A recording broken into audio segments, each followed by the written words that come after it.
సత్యసాయి జిల్లా మడకశిర పట్టణంలో TDP mini Mahanadu కార్యక్రమం ఘనంగా నిర్వహించారు. ఈ కార్యక్రమంలో ఎంపీ పార్థసారథి, ఎమ్మెల్యే ఎంఎస్ రాజు, మాజీ ఎమ్మెల్యే తిప్పేస్వామి, జిల్లా అధ్యక్షుడు అంజనప్ప పాల్గొన్నారు. గత 2 ఏళ్ల నుంచి టీడీపీ కోసం కష్టపడి పనిచేసి ప్రాణాలు కోల్పోయిన కార్యకర్తలకు నేతలు సంతాపం తెలిపారు. పార్టీ కోసం పనిచేసే ప్రతి కార్యకర్తలకు టీడీపీ అండగా ఉంటుందని ఎంపీ పార్థసారథి అన్నారు. రాష్ట్ర అభివృద్ధి కోసం టీడీపీ నిరంతరం పనిచేస్తుందని ఎమ్మెల్యే ఎంఎస్ రాజు అన్నారు. గత సంవత్సరం రోజుల్లో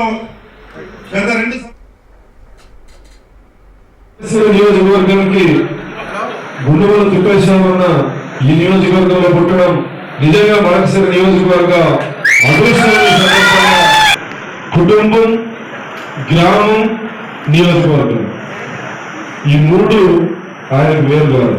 ఈ 3 ఒకటే. సొంత గ్రామమైన, నియోజకవర్గమైన, సొంత కుటుంబమైన అహర్నిశలు నియోజకవర్గ అభివృద్ధి, ప్రజల సంక్షేమం ఈ రెండింటి గురించే పరితపించేటువంటి వ్యక్తి.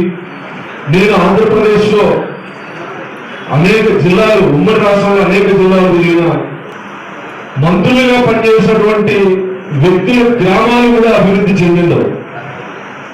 ఇంకా గట్టిగా చెప్పాలంటే మీరందరూ ఎప్పుడన్నా బలపడోడు పోండి. రాజశేఖర రెడ్డి సొంత గ్రామం పులివెందులలో రాజశేఖర రెడ్డి సొంత గ్రామానికి పోతే మీకు అర్థమవుతుంది. ఇప్పటికీ అభివృద్ధికి నోచుకున్నటువంటి గ్రామం.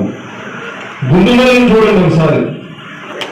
మొదట తన కుటుంబం, తర్వాత గ్రామం, నియోజకవర్గం ఈ 3టిని సమాంతరంగా చూసేటువంటి నాయకుడిని నేను రాష్ట్రంలో ఎవరు చూడు. కుటుంబం ఒకటే, నియోజకవర్గం ఒకటే, గ్రామం ఒకటే. ఈ 3టిని సమానంగా చూసేటువంటి నాయకుడు